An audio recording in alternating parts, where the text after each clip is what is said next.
rebuild of the favorites. We here for the latest. South side or the north side, not tuned to the greatest. Home team for the home teams. Both sides got our own rings. On the mound or the long ball, but we don't put the wrong strings. Yeah. It's that time of the year now. Wrigley or guarantee, so the whole league that we here now. New show with a new mood. Discussions and interviews. Trade rumors that might be. This is Pinwheels and Knife. Hello and welcome to the Pinwheels pregame show. I'm Mitchell Kaminski, bringing you White Sox talk every Wednesday at noon. Apologies, there's no show last week. Late night of election coverage. Didn't get back to the house till pretty late, so quick turnaround to do the show. Was unable to do it. So apologies for that. But we do have a lot to talk about this week on the White Sox front. Some Garrett Crochet trade rumors, where they're at on that front. It seems like it's a matter of not if they're going to trade him, but when they're going to trade him. Also, Will Venable has been doing some interviews kind of talking about why he took this White Sox job. He's had a lot of opportunities elsewhere, and he decided to come to the team that's fresh off back-to-back 100 lost seasons, plus lost seasons. This last season, 121 losses, modern MLB record. So why he wanted to come there. And then the White Sox say farewell to a hometown kid who was here for not a very long time, nor a good time, but I liked him anyway, in Nicky Lopez. So let's start with Garrett Crochet, because that's the biggest thing that's on everyone's mind this offseason. As we mentioned, it does seem like the White Sox, they are probably going to trade him. All signs are kind of pointing to that they're going to trade him. I think Chris Getz feels, look, this team's not close to contending. He's only got 2 more years of control. Why hang on to him if we can't get another 2 years, like if we're not going to be contending in this 2-year window? He's also pretty cheap. In arbitration, he's only in his 2nd year of arbitration. Right now, he's projected to get about $2.9 million. For a pitcher of his caliber, you're not going to find someone like that on the free agent market much cheaper. So you're going to get some good value at a trade there. So they figure we might as well sell high on that. Now, here's the latest from what we have heard. Now, last offseason, this is kind of similar. We saw how he operated with Dylan Cease. He was gifted a very good pitcher, kind of his first offseason as general manager. And I do like the way he went about it. Now, did the return he get back, did they win that trade? That's still yet to be seen. Some positives and negatives on both sides from what we got back from that Dylan Cease return. But he's not going to budge off his asking price. If we learn anything from how he negotiated last offseason, it's, hey, I know what this guy's value is. I'm not trading him unless I feel like I get the value that we deserve. So he dragged that trade out all well into spring training. Like, Dylan Cease was making starts with the White Sox last spring training because Chris Getz was like, hey, look, if no one's going to meet my asking price, I'm not going to trade him. So I do think that's probably going to drag out this process a little bit longer too, because they do have similar value. You could almost argue Garrett Crochet almost has a little bit more value than what Dylan Cease has, just because there's so much upside. There's not a ton of innings on his arm. He's already gone through Tommy John surgery. And as we mentioned, he's very cheap and affordable. So former MLB general manager Jim Bowden came out earlier this week with the report that he said he's spoken with several MLB executives. He says he believes Garrett Crochet is going to be traded before the end of the year. Now, I don't know about that because, as we mentioned, Chris Getz generally takes his time. If the offer's right, who knows? And they might have already gotten a jump on this, though. Where I could see the difference is he was on the trading block during the trade deadline, too. So they've already kind of been negotiating with some of these teams. They have an idea of what's in their farm system, what they're looking to get. Chris Getz is targeting position players and bats. They want to revamp this offense. So last time we saw with Dylan Cease, we got a lot of pitchers back in return. We got Drew Thorpe. And then we did get Samuel Zavala, 19-year-old outfielder. But like this time around, it's not best available. They just drafted Hagen Smith. We want prospects that are position players. The White Sox farm system doesn't have a whole lot of impact bats down there. The depth is really lacking. This offense ranked last in almost every major offensive category last season. So that makes sense. Now, the teams that these executives are reportedly saying, like, hey, this is the guys that we think they're going to be trading for him, that they told Jim Bowden. And this is kind of in line of what we saw at the trade deadline and what other people have reported as well, such as John Heyman. But right now it looks like the Red Sox, Orioles, Dodgers were the 3 that he had listed. Now, the New York Post also came out and said the Mets were interested as well. Red Sox, I think, would be interesting. They just got Lucas Giolito last offseason. That was an offense that was good. They put up like 7 runs a game. Their biggest issue was the bullpen. I don't even think it was necessarily the starting rotation, but I guess they're looking to revamp it even more. They do have 4 pretty good prospects that would fit the bill as far as what the White Sox are looking for. They call in the big 4 there. It's Roman Anthony, Christian Campbell, Marcelo Mayer, and Kyle Teal. They're all getting close to their major league debuts too. So kind of close to major league ready prospects. So those could be some names to monitor for the Red Sox. I think that was kind of an interesting fit because I do think they have a competitive team. They hung around in that division for a while despite a really, really bad bullpen last year. So adding some pitching reinforcements, I could see that for the Red Sox. Obviously, they've done business before. Last time we had a pitcher of great value, kind of similar, Chris Sale. Now, how funny would that be if he gets traded to the Red Sox? Because there's a lot of comparisons last year to Chris Sale.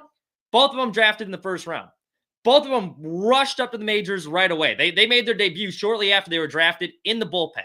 It's similar stat lines. And then when Crochet finally got his opportunity as a starter, he broke a lot of records early on, like most strikeouts for a rookie, like most consecutive 10-plus strikeout games, like most strikeouts through first 6 starts. All of those were Chris Sale records. So powerful lefty, throws gas, a lot of similarities. How funny would it be if, similar to Chris Sale, they trade him to the Red Sox for a bunch of prospects? Now, hopefully it turns out better for us with the prospects we get back if it does go down like that. But that would be a pretty fitting move.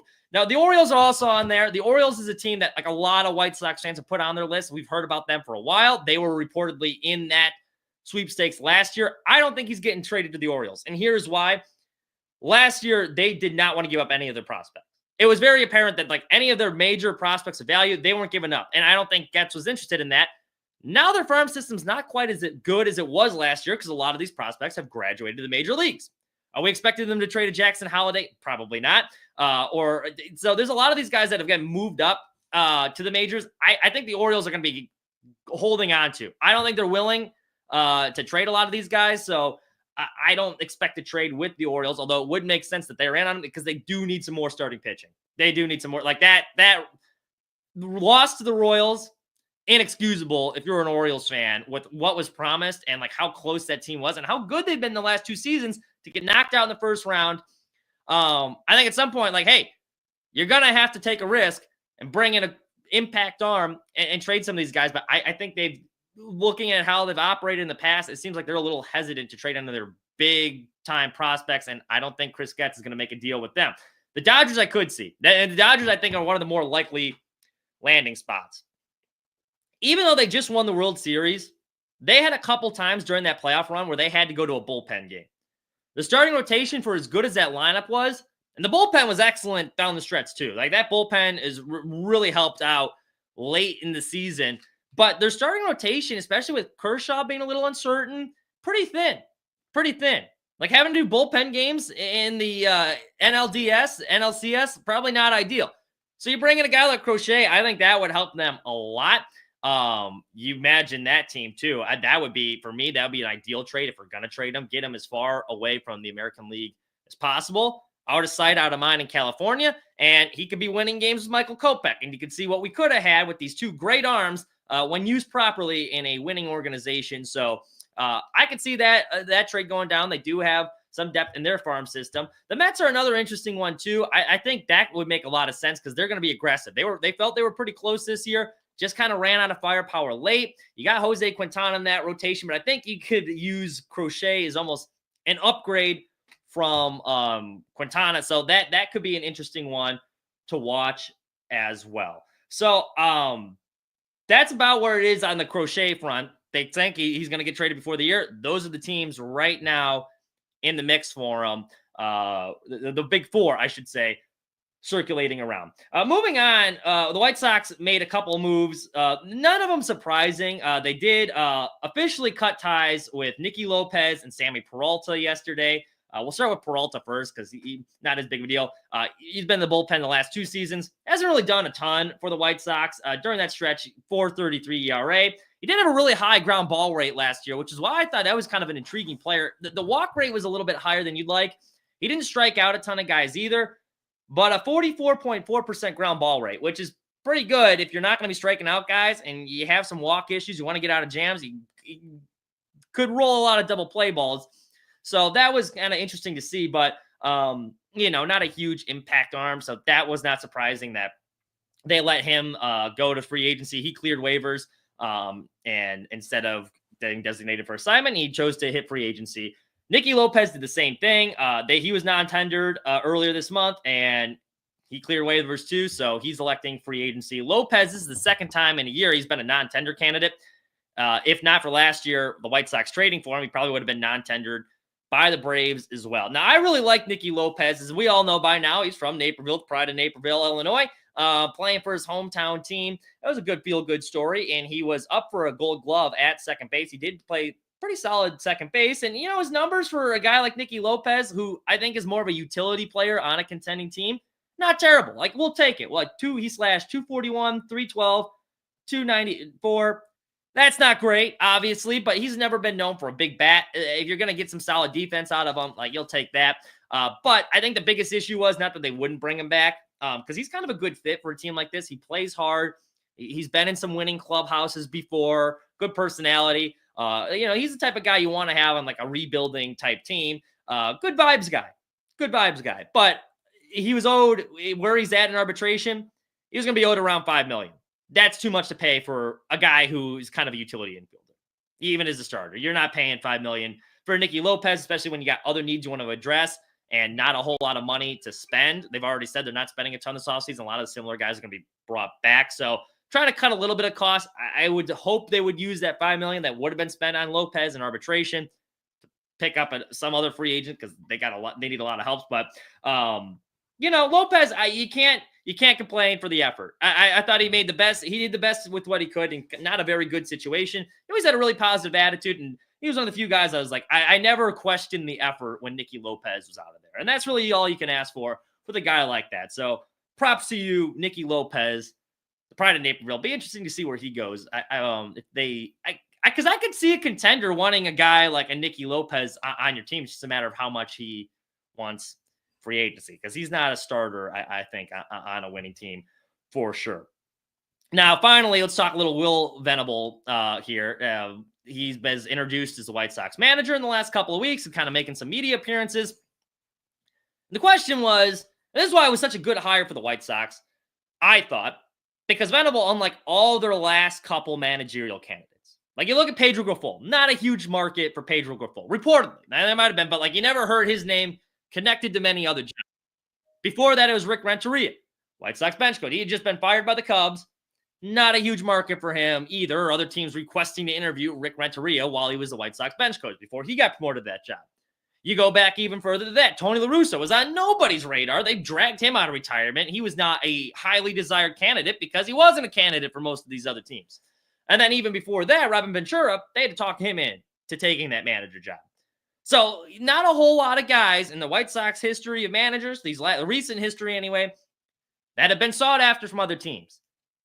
This guy was. And it's well documented. You know, everyone thought he was going to be the heir apparent in Texas to Bruce Bochy. Once Bochy retired, he was going to get that gig. The Marlins had him as one of their finalists. The Mets wanted to interview him last year. He declined that interview. I heard the Guardians were also reportedly interested. So a lot of teams wanted this guy. So why?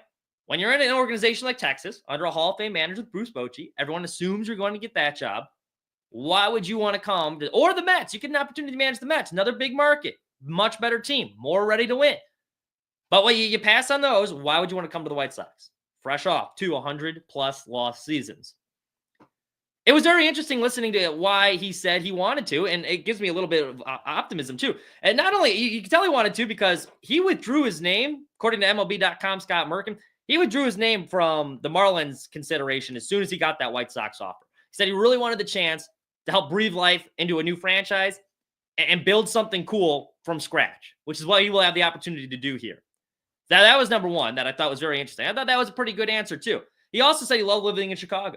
He lived here during his time with the Cubs, had an opportunity to move back. I mean, Chicago during the summertime, I will argue with anyone, it is the greatest city in the world. During that 6-month period in the summer and the winter, that's another story. But during the summer, you can't beat it. Food, great sports town. You got a beach. I mean, yeah, you cannot beat Chicago in the summertime. So wanted to move there as well. And then I also like the fact that he was talking about, he's already reached out. They said about a dozen players through text right now. So kind of trying to build this roster, like meet some of the guys, learn what they want to work on. But he also saying, like, look, one of my big things is like, I want to be a good communicator. Really stresses that as a priority. Now, that's something we heard from Pedro Grifol as well. And that was a reason they hired Pedro. The difference was this time around, I like the way Venable had explained it, and maybe we're falling for it again. But he said, like, look, I played under Bud Black a large portion of my career. Bud Black, former manager of the year, he's had some success with the Rockies. He had some success with the Padres as well. But Venable was playing it under him for a while, and he said he liked the way that, he was really honest, and it was like no bullshit, like he clear and concise throughout the season. When you're going through the grind of the season, sometimes you need someone to just be direct and honest with you. And he thought that really helped, and that was something that he really took away from playing under Bud Black, that he said he would like to apply with the White Sox, which I think is going to be especially important when you got a lot of guys that are up on this major league roster that probably aren't major league ready yet. We saw that a lot last year where Tommy Pham even said, like, why are the White Sox so bad? He's like, well, I've never seen any organization develop guys in the major leagues. A lot of these guys would be like AAA level, and they're throwing them into the fire. I'm like, hey, trial by fire. We're giving you a learning opportunity. Go develop. So developing guys at the major league level, usually not a huge recipe for success if you want to win a lot of games, but unique experience for a lot of these guys. And if you're going to be doing that, you want to have a guy that A, knows the game of baseball, which I think he does. He's been under a lot of smart people. And B, can help communicate effectively and really help guide that development as they move along throughout their MLB career. So we will see how it plays out. Obviously, one manager is not going to fix a lot of their issues. They're still going to be bad next year. They might be just as bad. ESPN already had an article saying, like, there's a chance even when losing your best pitcher in Crochet, they could be even worse if they bring back a lot of these guys. I don't think they'll be worse. They had a lot of bad luck last year. But another 100-loss season, definitely not off the table. If I was betting man, I'd probably put that. Probably there's a good chance they get into the triple digits for losses once again. But you just want to see the team that's going out there and learning from mistakes, not making nearly as many mistakes, and playing clean baseball and playing hard for him throughout the season. So we saw a lot of that under Grady late in the year. Hopefully we can see that again. He did say that they are, because the coaching staff still trying to fall into place a little bit. They are keeping the same hitting coach as last year, it sounds like. And Grady Sizemore, they did say, is going to be back on the coaching staff. Now, what role that's going to be remains to be seen.